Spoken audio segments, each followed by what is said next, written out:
नमस्कार दोस्तों, पेश है आपसे जुड़ने का KEI कुटुंब का ये नया अंदाज, जहां आपसे होंगी बातें कुछ खास।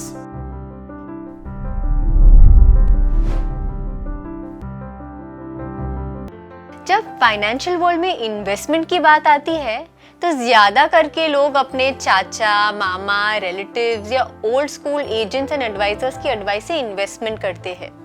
उसने प्रॉपर्टी में इन्वेस्ट किया तो मैं भी करूँगा।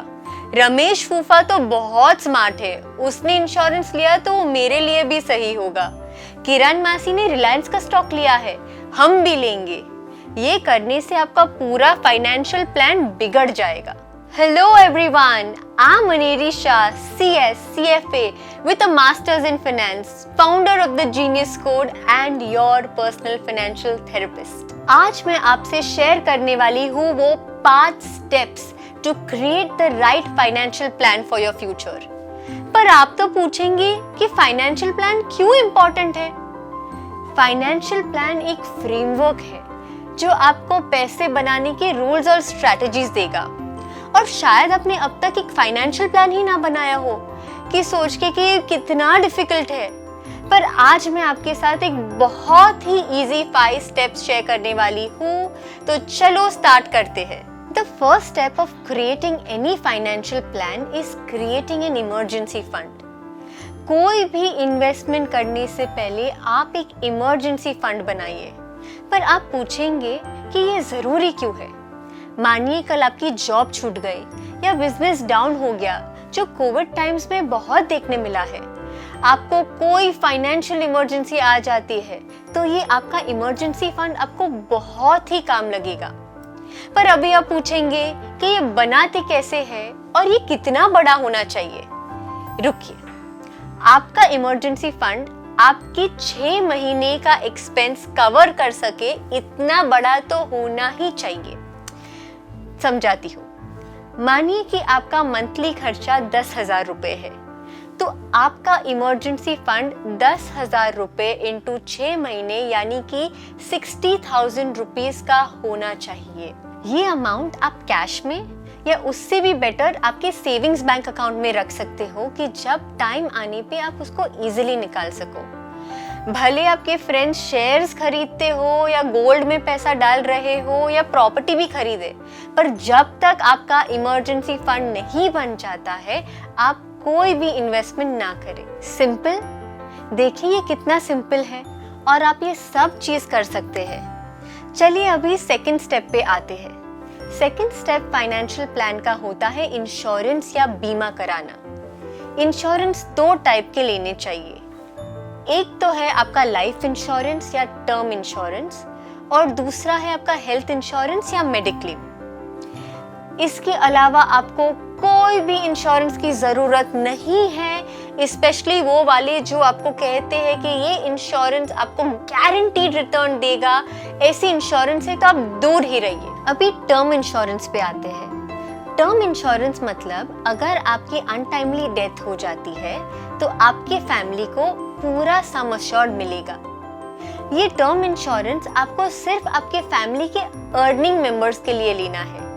And the best way to decide the sum assured is आपके अर्निंग्स का 20 टाइम्स आपको सम अश्योर्ड करवाना है। फॉर एग्जाम्पल, अगर आपकी सालाना की इनकम है 2 लाख रुपए, तो 2 लाख रुपए का 20 टाइम्स मतलब 40 लाख तक का आपको सम इंश्योर करना चाहिए।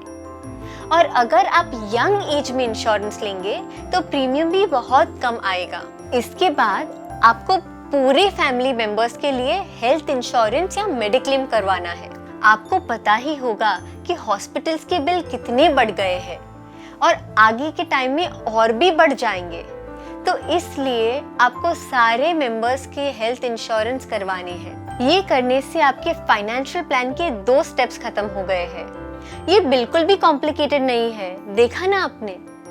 चलिए अभी थर्ड स्टेप की तरफ बढ़ते हैं। ये स्टेप में आपको अपने फाइनेंशियल गोल्स बनानी है।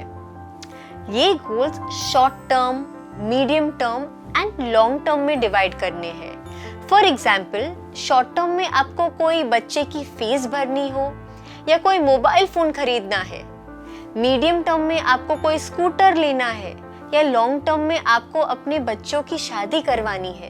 ये सब गोल्स आप नोट कर लीजिए। इसके बाद आपको लिखना है कि ये गोल्स आपको कितने साल में अचीव करने हैं और आपको कितने पैसे लगेंगे।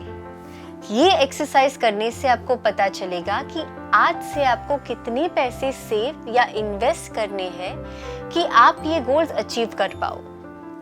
One way to help you save better is the budgeting rule called 50-30-20. ये रूल समझाता है कि आपकी मंथली इनकम में से आप 50% आपकी नीड्स के तरफ स्पेंड कीजिए, जैसे कि आपका रेंट, इलेक्ट्रिसिटी, फूड, क्लोथ्स या any other basic needs. Balance 30% आप अपने वांट्स के तरफ स्पेंड कीजिए, जैसे कि बाहर जाना, चीजें खरीदना, शॉपिंग करना। इससे आप अपने शॉर्ट या मीडियम टर्म गोल्स भी फुलफिल कर पाओगे। और आखिर का 20% आपको सेव या इन्वेस्ट करना है, जिससे आप अपने long term financial goals achieve कर पाओगे। आई होप यहाँ तक तो हम क्लियर हैं। ये 3 सिंपल रूल्स हमारे फाइनेंशियल प्लान का बेस बनाती है। अब लास्ट स्टेप में हमने बात की थी कि 20% ऑफ आवर इनकम हमें सेव करना है, जिससे हम हमारे long term financial goals fulfil कर सके। पर क्वेश्चन ये आता है कि इन्वेस्ट कहाँ करें? ये लेकर आता है हमें हमारे 4th स्टेप पर, जो है इन्वेस्टमेंट्स। इन्वेस्टमेंट्स करने के बहुत सारे माध्यम हैं, जैसे कि शेयर मार्केट में कंपनी के डायरेक्ट शेयर्स खरीदकर या म्यूचुअल फंड्स खरीद के, रिकरिंग डिपॉजिट्स में भी डाल सकते हैं, एफडीज, पीपीएफ एक्सेट्रा में भी इन्वेस्ट कर सकते हैं। उसके बाद आता है गोल्ड और प्रॉपर्टी जैसे इन्वेस्टमेंट्स। पर अगर आपको ये इन्वेस्टमेंट्स के बारे में बहुत जानकारी नहीं है, तो मैं सजेस्ट करती हूँ कि आप सेफ इन्वेस्टमेंट से इन्वेस्टमेंट चालू कीजिए। प्रोविडेंट फंड या इक्विटी लिंक्ड सेविंग स्कीम्स जो आपको टैक्स बेनिफिट भी दे सकती है। आपकी बेटी की शादी या एजुकेशन के लिए इन्वेस्ट करना हो तो गवर्नमेंट की सुकन्या समृद्धि योजना जैसे स्कीम्स में भी इन्वेस्ट कर सकते हो। और आप अदर इन्वेस्टमेंट्स में इन्वेस्ट करना चाहो और आपको खुद ज़्यादा जानकारी नहीं है, तो प्लीज़ एक अच्छे फाइनेंशियल एडवाइज़र की मदद से इन्वेस्टमेंट करिए। सिंपल है ना? या हम ही इसको अपने माइंड में ज़्यादा कॉम्प्लिकेट कर देते हैं। ये लेकर आता है हमें हमारे लास्ट स्टेप पे, जो है रिटायरमेंट प्लानिंग। अगर आप रिटायरमेंट के लिए इन्वेस्ट कर रहे हो तो गवर्नमेंट की एक अच्छी स्कीम है कॉल्ड एनपीएस, यानी नेशनल पेंशन स्कीम। ये स्कीम में आप हर साल कुछ पैसे जोड़कर इन्वेस्ट कर सकते हो और जब आप 60 इयर्स के होगे तो आप उसमें से 60% निकाल सकोगे और बैलेंस 40% आपको एक एन्युटी प्लान या मंथली इनकम प्लान दिया जाएगा, जिससे आपके मंथली खर्चे भी चल सके। पर क्योंकि ये एक रिटायरमेंट प्लान है, आप जो पैसा डालेंगे वो 60 इयर्स के पहले आप नहीं निकाल पाओगे, तो सिर्फ उतना ही इन्वेस्ट करें जिसकी आपको इमीडिएटली जरूरत ना हो। तो इससे हमारा फाइनेंशियल प्लान कंप्लीट होता है। चलिए एक रिकैप करते हैं। सबसे पहले हमें एक इमरजेंसी फंड बनाना है जिसमें हम 6 महीने के खर्चे कवर करेंगे। सेकंड, एक टर्म इंश्योरेंस और एक फैमिली के लिए लाइफ इंश्योरेंस लेना है। उसके बाद फाइनेंशियल गोल्स बनाने हैं और फिर उसके लिए इन्वेस्टमेंट्स करना है और लास्ट में रिटायरमेंट प्लानिंग भी करनी है। थैंक यू सो मच ये वीडियो एंड तक देखने के लिए एंड आई सिंसियरली होप कि ये वीडियो देखने के बाद आप सब अपने फाइनेंशियल प्लान्स बनाएंगे। जुड़े रहिएगा, होगी फिर मुलाकात। केईआई कुटुंब के साथ होगी फिर से नई बात।